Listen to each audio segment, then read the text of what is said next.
ছোট্ট ছোট্ট হাতে আঁকা হচ্ছে সুন্দর মেহেদির নকশা। মেহেদির রং শুধু হাতেই নয়, ফুটে উঠেছে শিশুদের হাসিমাখা মুখেও। অনেক শিশুর এই প্রথম মেহেদি উৎসবের অভিজ্ঞতা।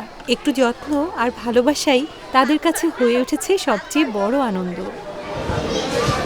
পথশিশুদের নিয়ে এমন একটি মেহেদি উৎসবের আয়োজন করেছে নীলফামারীর স্ট্যান্ড ফর চেঞ্জ ফাউন্ডেশন নামের একটি সংগঠন। মেহেদি পরানোর আনন্দঘন আয়োজন শেষে শিশুদের মাঝে ঈদের উপহার সামগ্রী বিতরণ করা হয়, যা তাদের খুশি আরও বাড়িয়ে দেয়। পুরো আমাদের ডোমারে এসে আমাদের মেহেদি দিয়ে দিচ্ছে, আমাদের খুব ভালো লাগছে।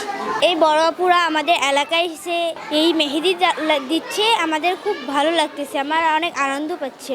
আপুরা মেহেদি দিয়ে দিচ্ছে, আমার অনেক ভালো লাগতেছে। মেহেদি উৎসব আয়োজনের মাধ্যমে অসহায় ও সুবিধাবঞ্চিত শিশুদের আনন্দ দিতে পেরে খুশি আয়োজকেরাও। ভবিষ্যতেও পথশিশুদের নিয়ে আরও মানবিক কার্যক্রম চালিয়ে যাওয়ার প্রত্যাশা তাদের। যারা সমাজের প্রচলিত ভাবধারার বাইরে চিন্তা করার সুযোগ পায় না, অথবা ঈদের আনন্দটাকে রঙিন করবার সুযোগ যাদের অত্যন্ত কম, তাদেরকে রাঙিয়ে দেবার প্রচেষ্টাই হচ্ছে আমাদের। আমরা শুধু তাদের হাত রাঙাবো ব্যাপারটা এমন না, আমরা তাদের হৃদয়কে রাঙাতে চাই।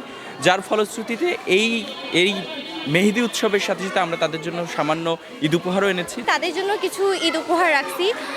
আমাদের মূল উদ্দেশ্য হলো এই সুবিধাবঞ্চিত বাচ্চাদের জন্য কিছু করা এবং তাদের মুখে হাসি ফোটানো। ছোট্ট এই আয়োজনেই পথশিশুদের মুখে ফুটে উঠেছে আনন্দের হাসি। এমন মানবিক উদ্যোগ সমাজের আরও মানুষের মাঝে ছড়িয়ে পড়বে, এমন প্রত্যাশাই সবার।